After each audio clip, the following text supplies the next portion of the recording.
Good morning everyone. Welcome to today's online class. Today I'm going to start Kings and their Dynasty chapter 5. So here few kings names are given over there and I have to tell that we have to pick the correct dynasty. It means which king is belongs to which dynasty. So that question number 1 is next to each king write the dynasty to which he belonged. Options also given over there and we have to pick the correct option. First of all, that is Kanishka. Kanishka belongs to Kushan dynasty. Next, that is Babur. Everyone knows that Babur belongs to Mughal dynasty. Third one, Ashoka. Hope you have already studied in history portion that Ashoka belongs to Mauryan dynasty. Iltutmish, that is he belongs from the slave dynasty. Slave it means Gulam. After that, fifth one, Raja Bhoj, he belongs to Parmar dynasty. So do write the correct one in your textbook.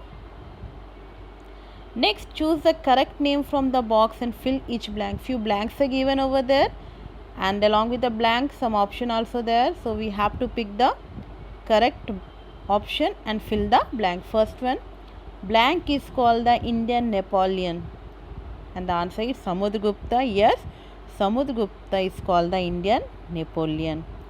Second one, blank transferred the capital from Delhi to Daulatabad. You already studied in history chapter also and the answer is Muhammad Tughlaq transferred the capital from Delhi to Daulatabad.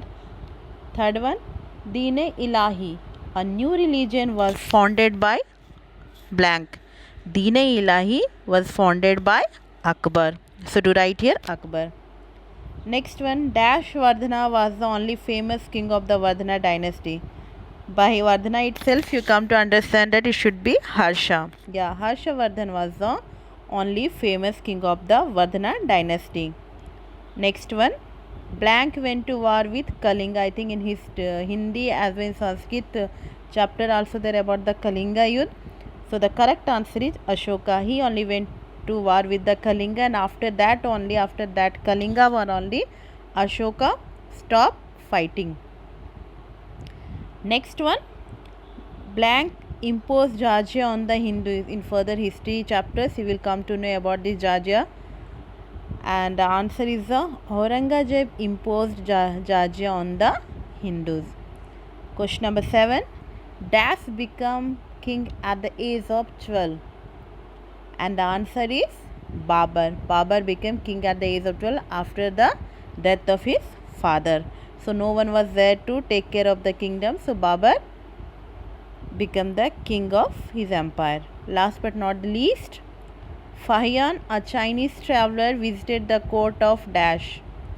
Fahian, a Chinese traveler, he come to India during the dynasty of Chandragupta II. So this is all about the king and the dynasty. One knowledge box is given over there. You can read that one, that Harshavardhana. I had already taught this chapter. Ruled northern India for more than 40 years and he born in 590 BC to Prabhakar Vardhan and his elder brother was Rajavardhan. He was the king of the Thanesar and at the peak of his power, his kingdom, he extended his empire toward the Punjab, Bengal, Orissa and the entire Indo-Gangetic plain north of the Narmada river that I have already taught you in the history chapters. After the downfall of the Gupta Empire, the middle of 6th century, North India disintegrated into small republics and small monarchies. And Harsha united the small republic from Punjab to central India. He only made. And they crowned Harsha as the king in April 606 AD when he was only 16 years old.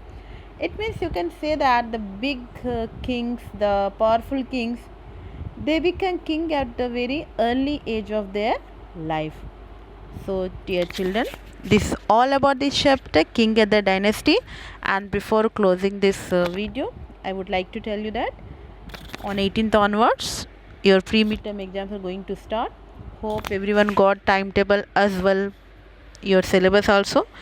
So the portion for the pre-midterm GK subject, that is a lesson 1, 2 and 3. So this was all about today's class. Thank you.